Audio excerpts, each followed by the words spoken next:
Good morning, Mr. Chairman, members of the Senate Judiciary Committee. My name is Steve Wagner, W-A-G-N-E-R.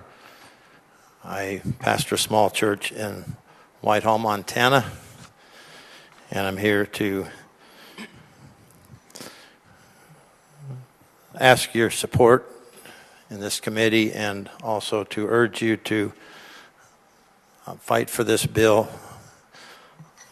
in the larger hearing of the full Senate. You've heard many things, and as someone said, that if you're not persuaded, you probably won't be by any testimony that's given from this microphone. But I think it's very interesting that numerous of my fellow citizens that came before you urged you to consistency.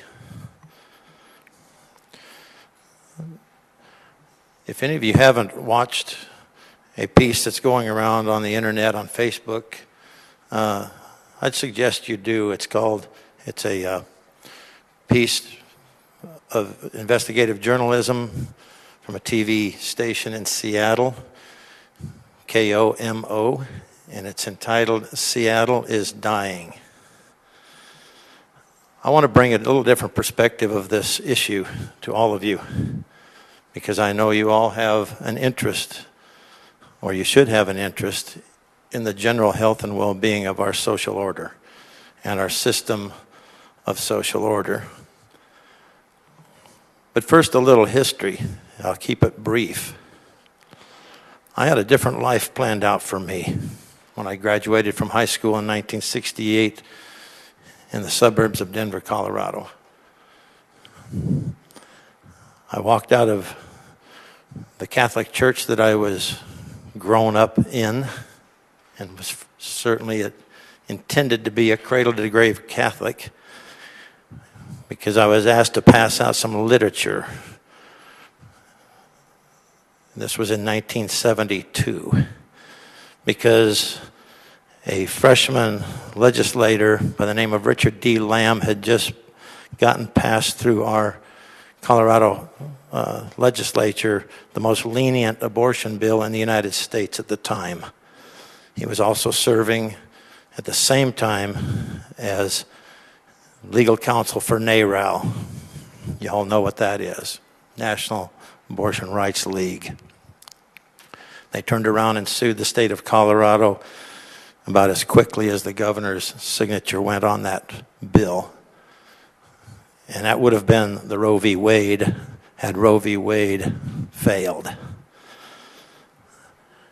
I was confronted outside of the door of that Catholic church that day with a 30-gallon trash can, a picture of a 30-gallon trash can with a black plastic liner. Many of you have seen the pictures of dismembered little babies, crushed skulls, dismembered arms and legs and hands, and God Almighty changed my life that day.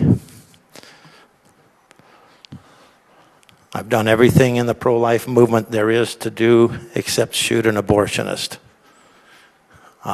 which God, in His mercy, saved me from. I decided a long time ago, as my wife and I ended up having 5 former fetuses who grew up to marry after we taught them and trained them to produce, for my family, 32 former fetuses that we call grandchildren. And we have 3 former fetuses, great-grandchildren. I speak on behalf of them and what they are inheriting, their peers.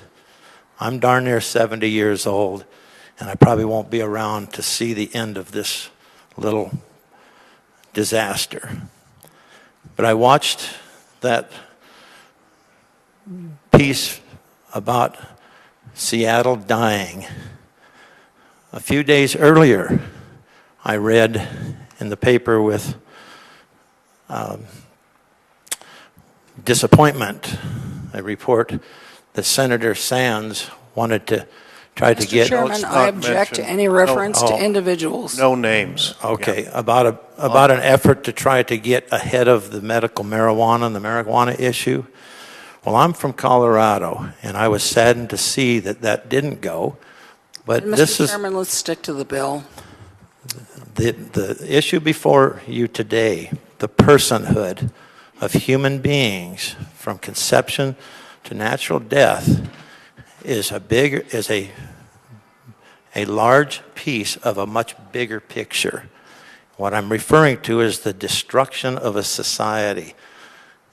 You see people you heard people come here and tell you about their struggle through all of this, being preyed upon. We see people being destroyed all around us. This is an issue of loving our neighbors that's before you, that goes bigger than just the abortion issue. But this is a key point. If we can't be consistent in this state and protect the life and the liberty of the most vulnerable, then this whole system and this whole culture becomes a joke. So I urge you, please, pass this on. This is not my preferred way of doing this. I would rather see our legislature stand up and get it done, and a governor and a court system back it. But this is a backdoor approach, and I think the citizens of Montana want this, and I think that they will pass it. And I think that's why the opposition will be fierce. So do your duty, protect the life, liberty, and property of those who you are called here to serve. I thank you for hearing me out on this.